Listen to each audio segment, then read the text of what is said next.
Olá, aqui é o Nelson Amado, professor de matemática do curso Spartans. Seja bem-vindo a mais um episódio do Rumo às Provas Oficiais. E no episódio de hoje, iremos trabalhar o assunto de função. Irei trabalhar questões de provas de concursos para oficiais da Marinha, Aeronáutica e do Exército, onde você poderá encontrar esse assunto, o que você precisará fazer e como você irá chegar a ter excelentes resultados dentro de função. Então, vamos lá, vamos assistir as primeiras resoluções.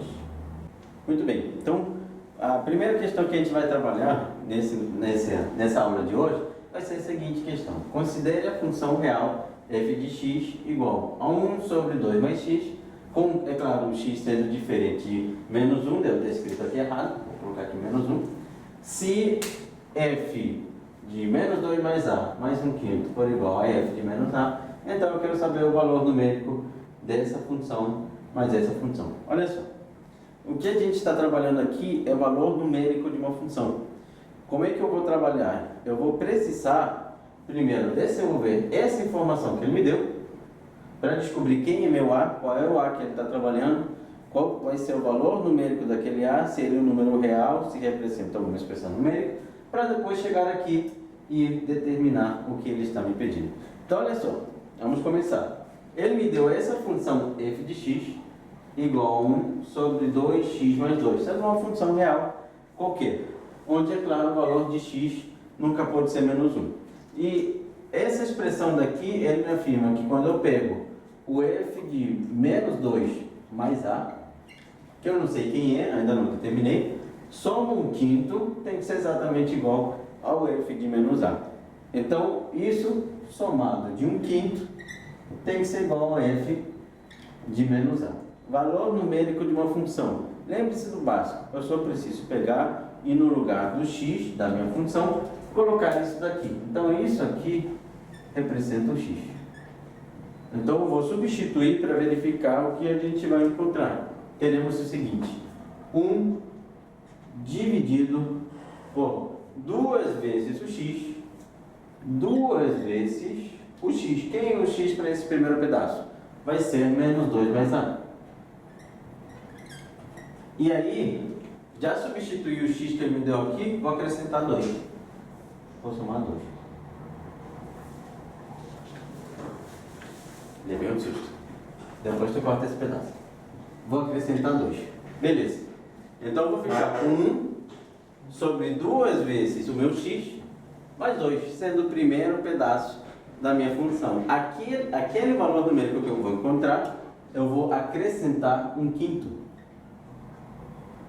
E eu vou igualar a f de menos a. Quem vai ser a f de menos a? No lugar do x dessa função, eu vou colocar o menos a. Então fica 1 sobre 2 vezes, novamente, 2 vezes o x dessa vez vai ser o menos a, então 2 vezes menos a, mais 2. Perfeito. Agora, eu vou trabalhar com as expressões que me sobraram. Vamos verificar com o que a gente vai ficar. Vamos organizar a nossa conta. Eu vou ficar com 1 dividido por 2 vezes menos 2, que me dá menos 4. 2 vezes a, que vai me dar 2a, mais 2, mais 1/5, tudo igual a 1 sobre menos 2a, mais 2. Estou organizando para ver com o que a gente vai ficar, de que maneira vai ficar nossa equação. Desse lado eu vou ficar com 1 sobre menos 4 mais 2, menos 4 mais 2 vai me dar menos 2, então vai ficar menos 2 mais 2a, mais 1/5, tudo igual a 1 sobre 2a mais 2. Perfeito. Olha o seguinte detalhe. O que eu vou fazer agora? Eu vou precisar pegar e trabalhar com o MMC. Eu esqueci um sinal aqui. Bota aqui o menos. Para eu poder encontrar o numerador dessa expressão. Então eu vou pegar antes, de repente, para facilitar a nossa vida, vou pegar, organizar. Esses dois são muito iguais, são muito parecidos. Então vou pegar, vou organizar. Lembra que eu consigo jogar o menos para a parte de cima da expressão, não tem problema nenhum. Como vai ficar? Menos 1 sobre menos 2a mais 2, mais 1/5, sendo igual a 1 sobre menos 2A mais 2, que aí eu fico com esses dois denominadores iguais. Aí agora eu vou multiplicar esse cara aqui por 5, por menos 2A mais 2, e esse cara aqui por 5 também. E já que eu estou fazendo o MMC dos dois lados, lembra que eu consigo eliminar o denominador. Então eu vou ficar com menos 5 mais 1 vezes isso, que vai ficar menos 2A mais 2 mesmo, tudo igual a 5. Agora é só organizar para a gente encontrar o valor numérico do nosso A. Isso aqui vai sumir, vai somando, menos 2A mais 2 tem que ser igual a 10. O 2 vai para lá diminuindo, menos 2A mais 2 não, acabei de jogar o 2 para lá, então vai ser igual a 8. Portanto, o valor numérico do A que a gente encontrará será menos 4. Quando eu jogo menos 2 para lá, dividindo, vai me dar menos 4. Olha, a primeira informação que ele me deu foi que quando eu pego o valor numérico da função, substituo por menos 2 mais A, acrescento um quinto e igualo a f do valor numérico quando substituir por menos A, eu consigo garantir que o valor daquele A vale menos 4. Eu vim e comecei a resolver essa questão pelos conceitos básicos de valor numérico. Então, essa aqui é a expressão valor numérico, para eu conseguir determinar o valor daquele A. Feito isso, agora já sei o valor do A e eu vou trabalhar novamente com o valor numérico, onde no primeiro pedaço eu quero o quê?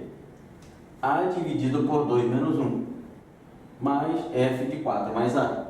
Então, determinemos. A dividido por 2, bem, o A vale menos 4. Menos 4 dividido por 2 vai me dar o quê? Menos 2. Menos 2 menos 1, menos 3. Então, eu vou ficar com a f de menos 3, mais a f de 4 menos 4, que é 0, que vai ser, só substituir aqui, eu vou ficar com 1.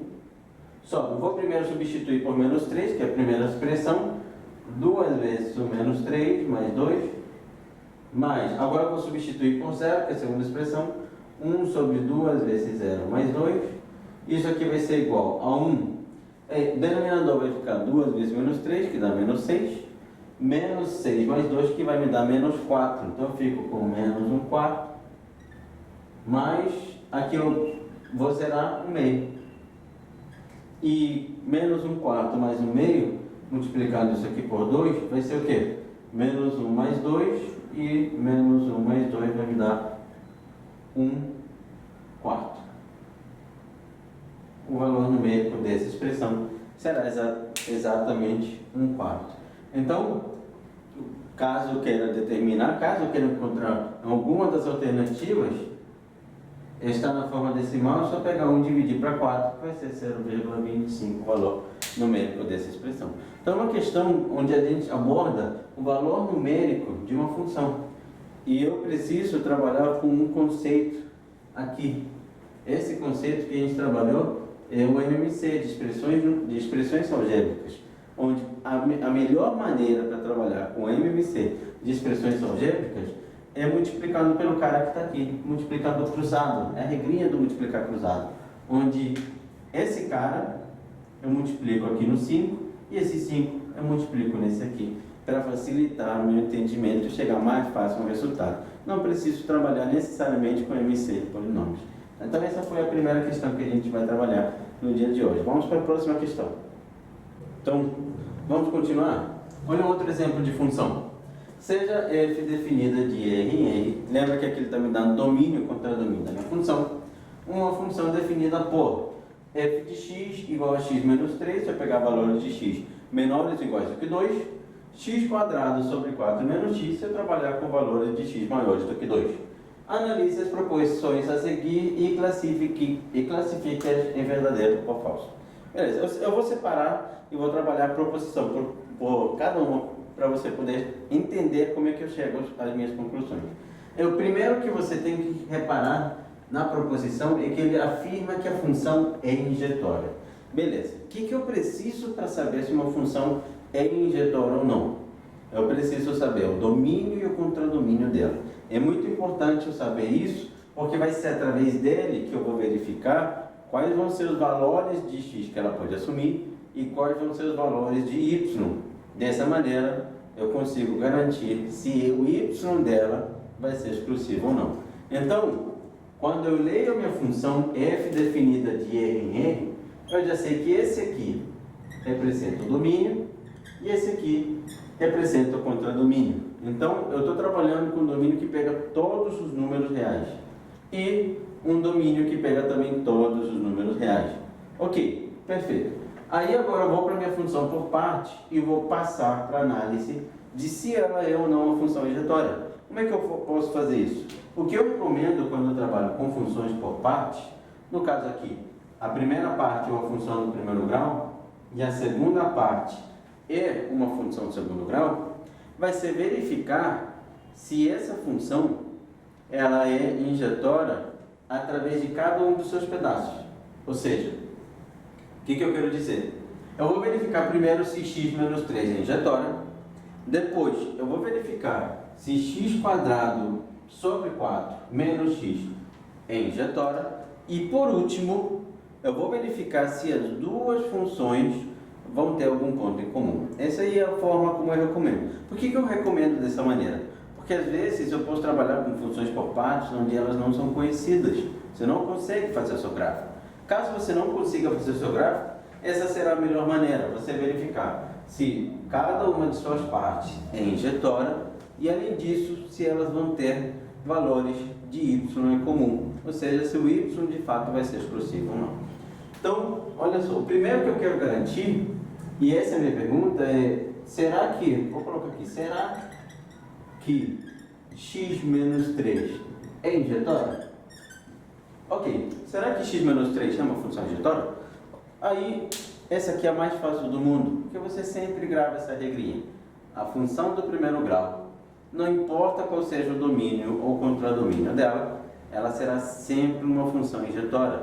Isso por quê? Porque pelo teorema fundamental da álgebra, você terá que lembrar que quando eu for calcular qualquer valor numérico dela, quando for igualar qualquer coisa, digamos assim, será uma equação do primeiro grau, terá uma única solução real ou não. Ou seja, eu só encontro o único y, o único x, desculpa, para cada y. Então essa função, por ser do primeiro grau, será que x menos 3 é injetória? Sim. Você garante que ela, não importa o domínio, não importa o contradomínio, ela será sempre injetória. Meu problema está na função do segundo grau. Então, agora, será que a função do segundo grau é x quadrado sobre 4 menos x? Eu quero garantir se essa função é uma função injetória ou não. A função do primeiro grau você já afirma logo de cara que ela é injetória. O problema dela será sobre injetória, mas não é isso que ele está pedindo aqui, então injetória daí. Agora, será que essa função de segundo grau é injetória? Aí o que eu preciso lembrar? Se eu trabalho com função de segundo grau, onde eu trabalho com ela indo dos reais para os reais, ou seja, a função do segundo grau, pegando o domínio real até os reais, ou seja, um domínio sendo qualquer valor real, ela acaba apresentando o problema porque ela não vai ser injetória.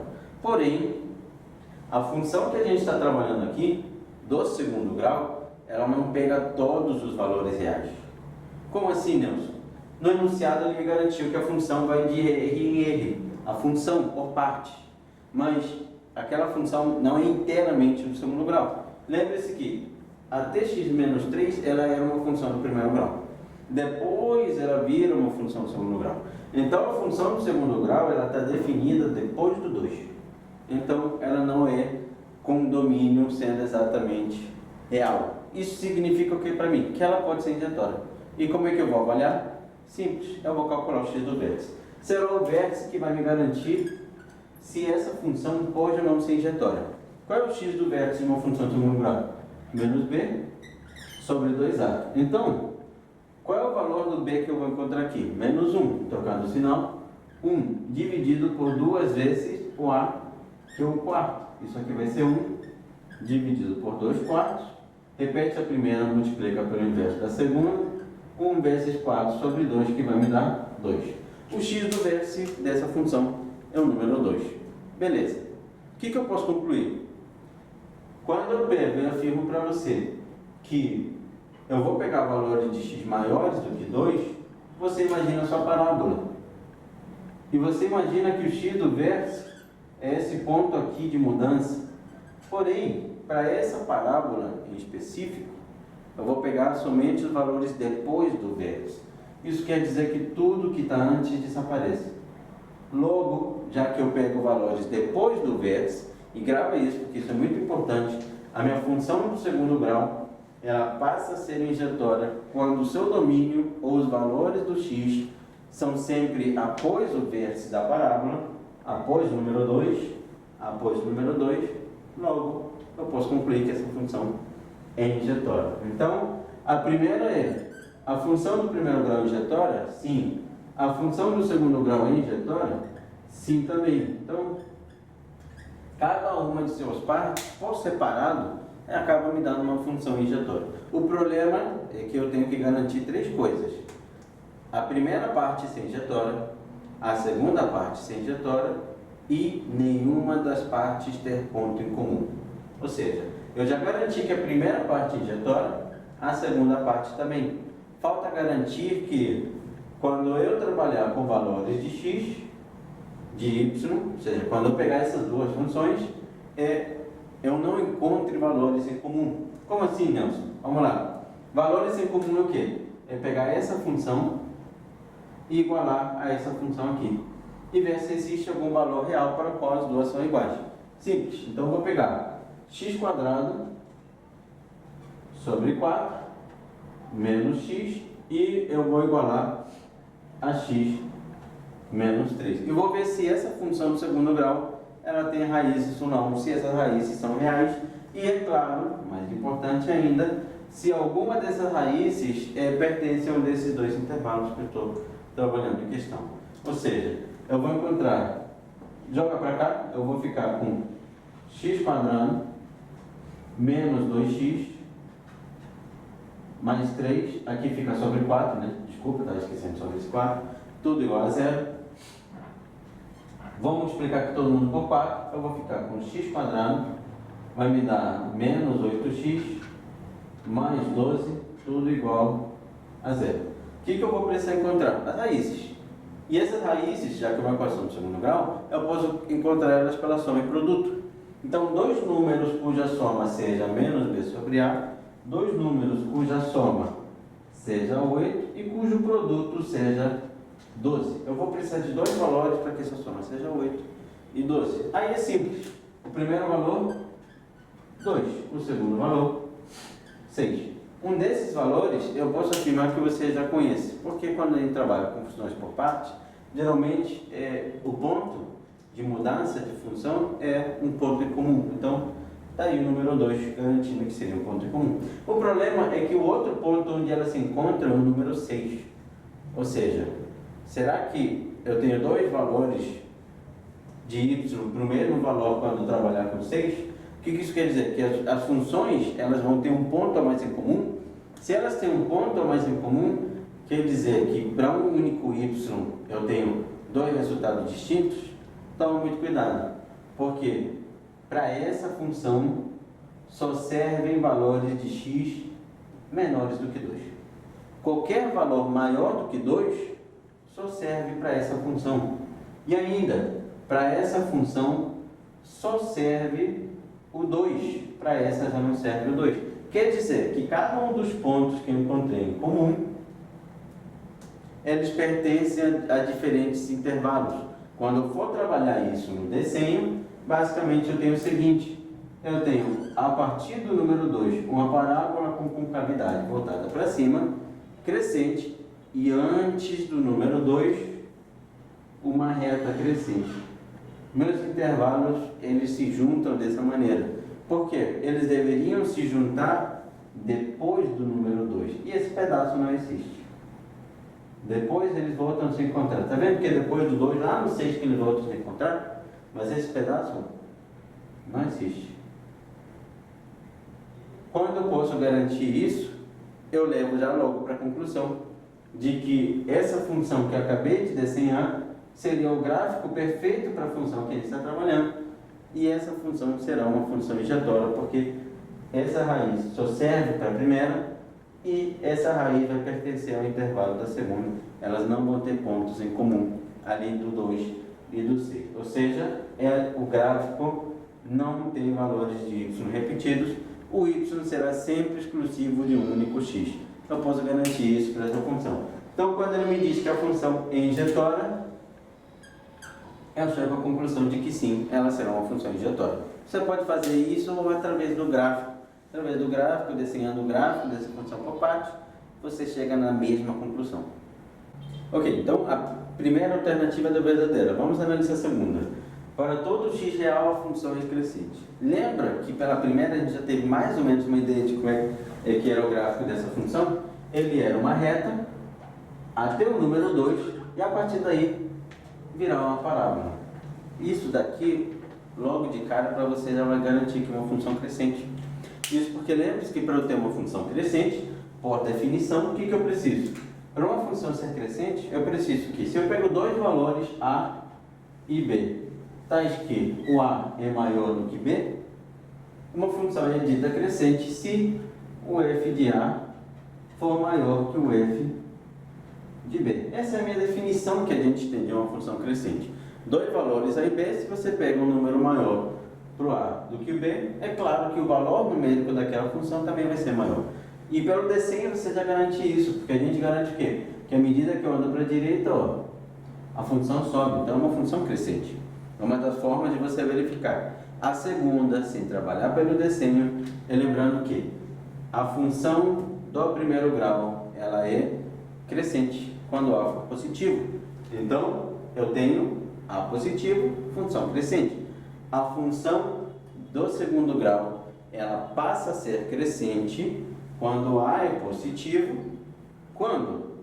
Quando eu pegar os valores depois do vértice. Então, lembra o seguinte, a função do primeiro grau ela é crescente quando?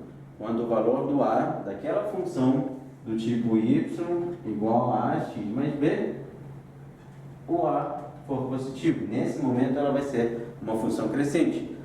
A parábola, que é uma função do segundo grau, do tipo ax² mais bx mais c, que nesse caso o valor do A é positivo, e eu tenho o valor de A positivo, ela será crescente quando? Quando eu pegar um intervalo de x maior do que o vértice, ou seja, valores acima do vértice.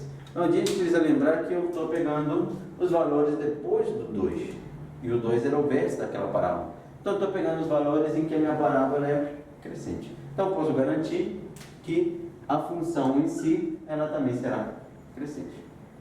Então, ok, agora vamos verificar a terceira parte para ver se ela é verdadeira ou falsa. Claro que não seria necessário, porque você olhar nas alternativas, só tem uma alternativa que tem verdadeiro para a primeira opção e verdadeiro para a segunda. Então, eu já poderia ter marcado a alternativa correta. Só que a terceira opção, ela trabalha a função inversa. Então, é interessante trabalhar para podermos relembrar como é que é o cálculo de uma função inversa.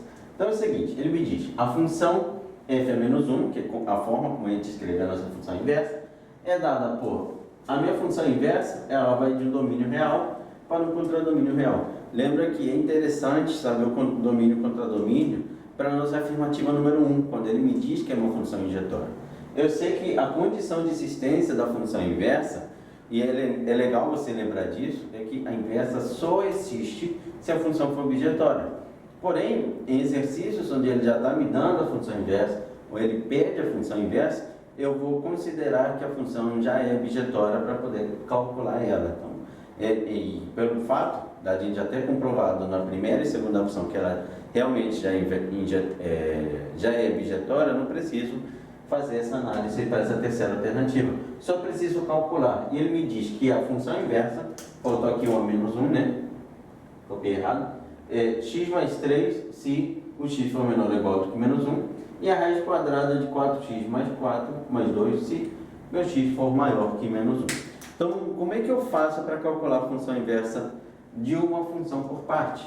Eu calculo a função inversa de cada uma das partes. Então, o procedimento é bem simples. É a mesma ideia que você calcula uma função inversa. Eu faço o quê? Eu pego e calculo a função inversa dessa primeira parte.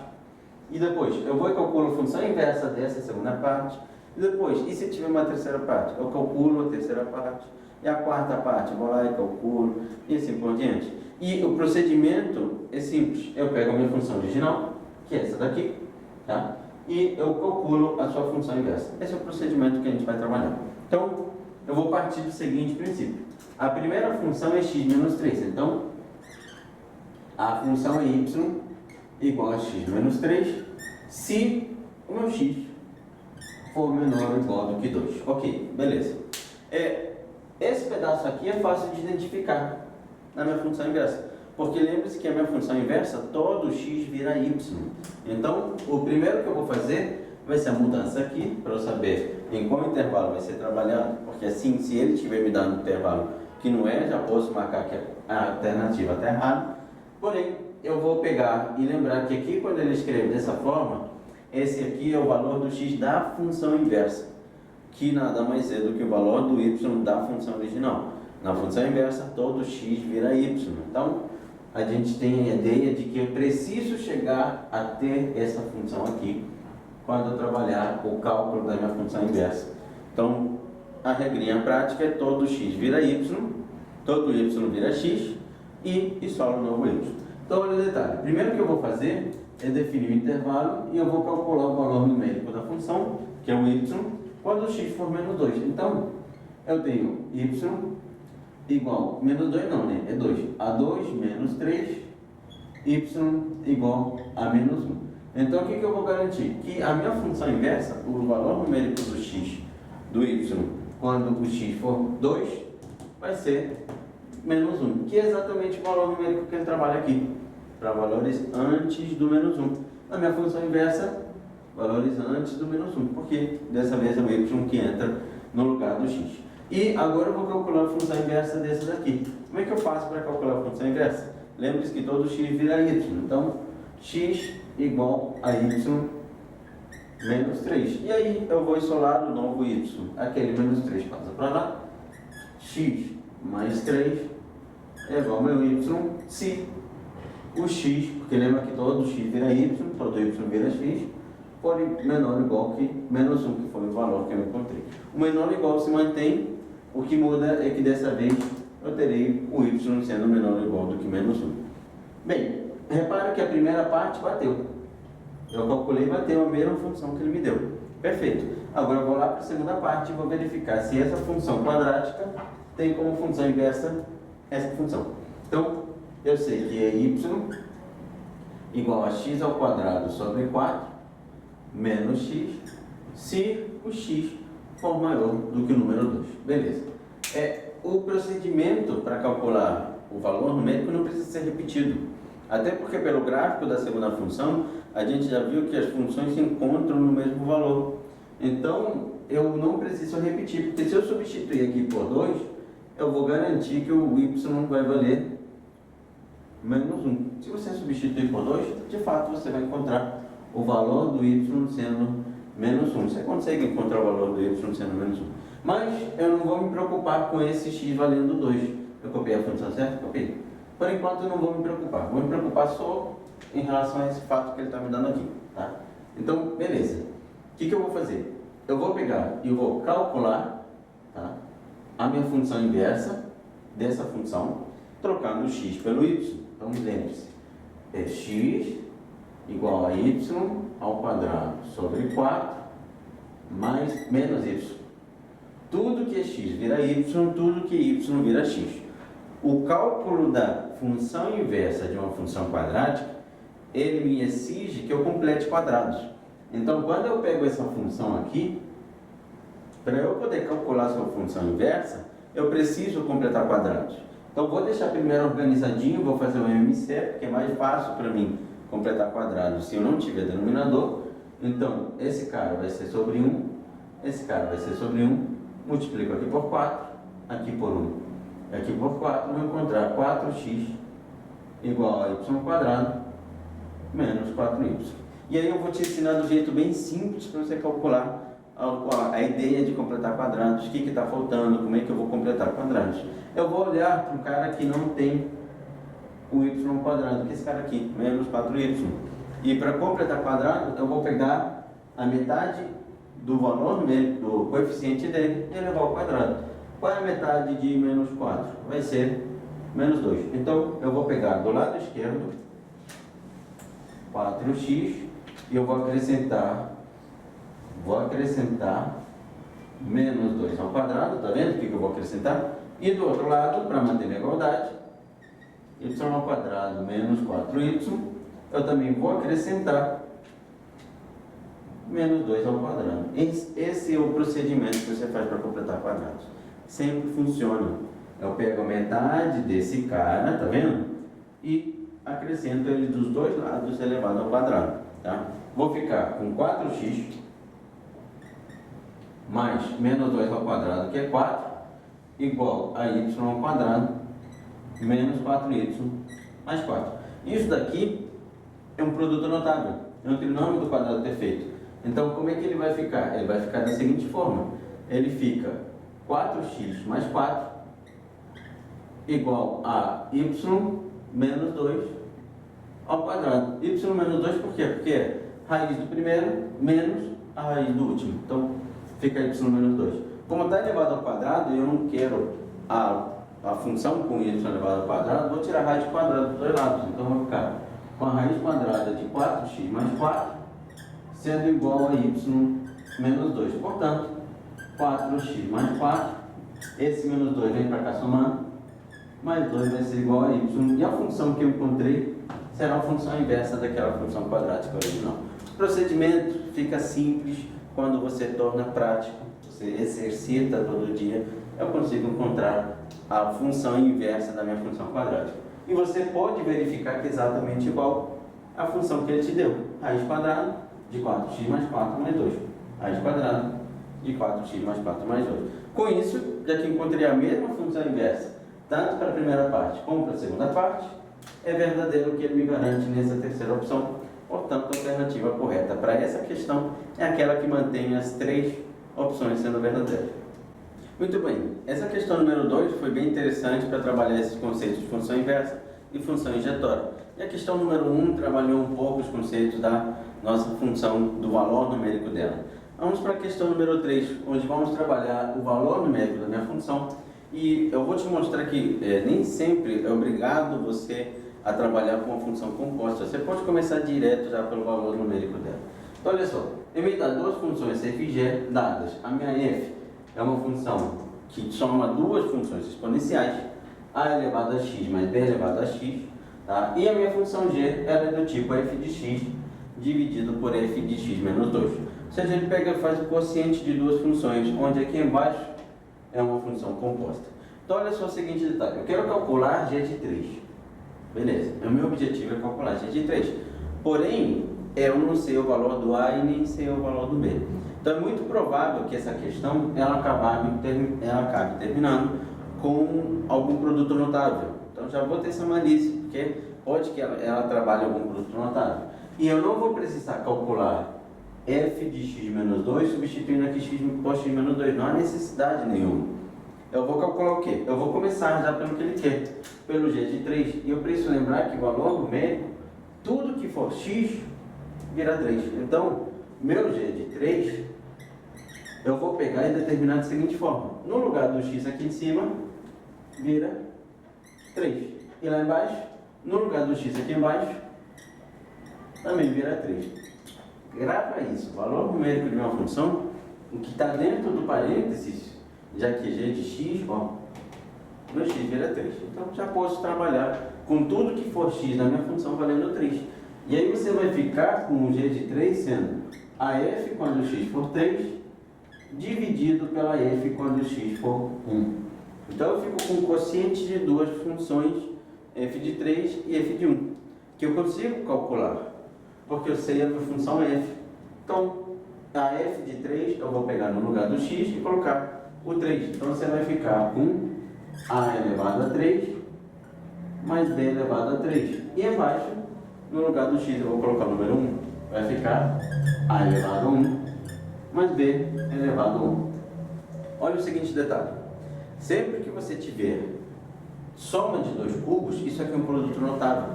Isso aqui é interessante para você.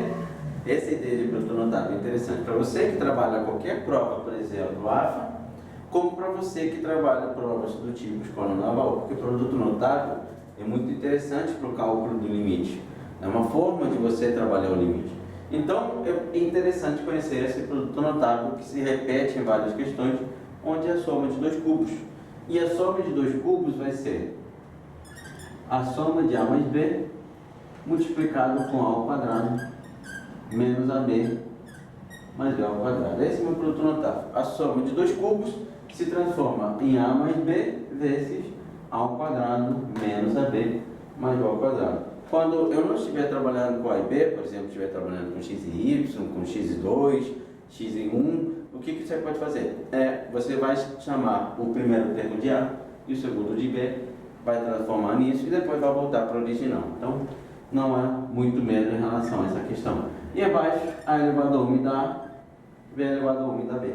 Posso simplificar e eu vou garantir que o valor da G, quando x for 3, vai ser o quê? Vai ser A ao quadrado mais, troquei o sinal aqui, menos AB mais B elevado ao quadrado. Então, cheguei ao valor numérico dessa função. Eu não conheço A e o B, então não há mais o que se fazer, só organizar a minha função em relação a como se encontra nas alternativas.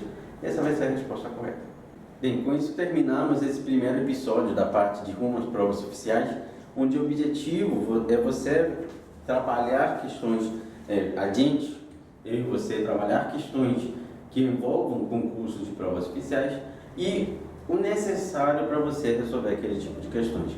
Na aula de hoje a gente trabalhou 3 questões da prova da AFA, para mostrar como é que eu iria resolver cada uma dessas 3 questões, certo? Então, a gente vai trabalhar o assunto de função na próxima aula, no próximo episódio. Então, te espero lá, te vejo em breve. Bons estudos!